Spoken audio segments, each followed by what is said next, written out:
Na Krimeji je održano treće izdanje sjajnog Orient kupa za prednatjecatelje te mlade i starije momčiće, to jest nogometaše do 11 godina.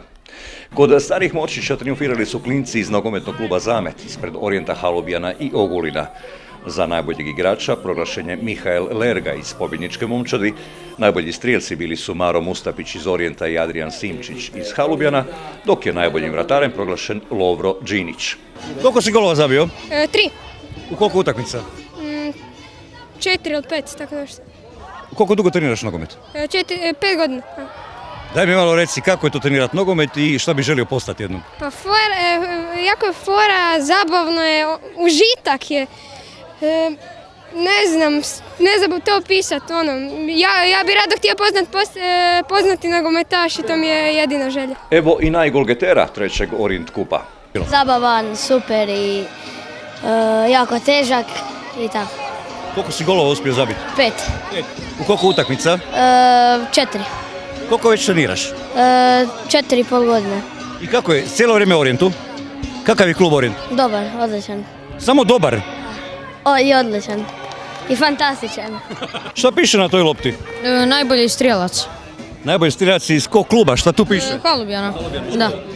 Reci mi koliko vas ima u Halubjanu mladih, jer znaš otprilike, koliko vas trenira? Sada sam možda 15, da, tako nešto. Koliko si golova zabio? 4, da. Koliko već dugo treniraš? Pa jedno 5 godina, da. I imaš snove neke, šta bi htio postati u životu? Pa nogometaš, na primjer. Igra za koga? Bayern. Cijeli dan dječjeg smijeha, veselja i trčanja za loptom na travnjaku Krimeje.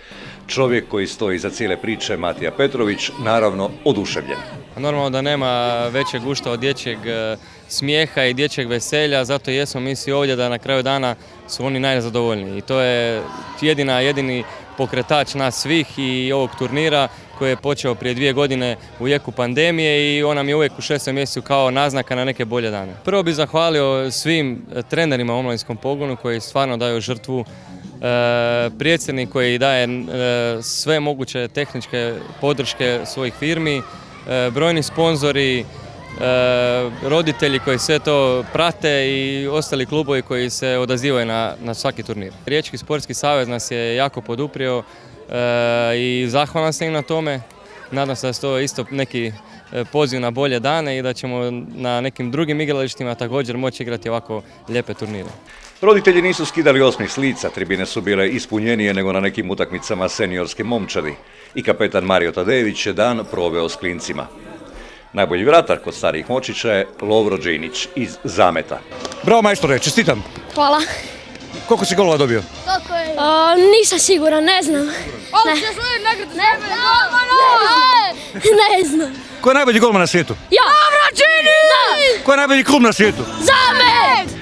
Kod prednatjecatelja triumfirala je kastavska Fantina ispred Zameta, Halubjana i Orijenta. Najbolji igrač Andres Barukčić iz Fantine.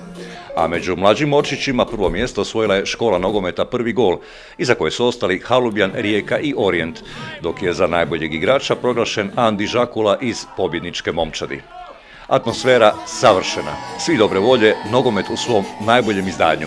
I treći Orient kup bio je pun pogodak.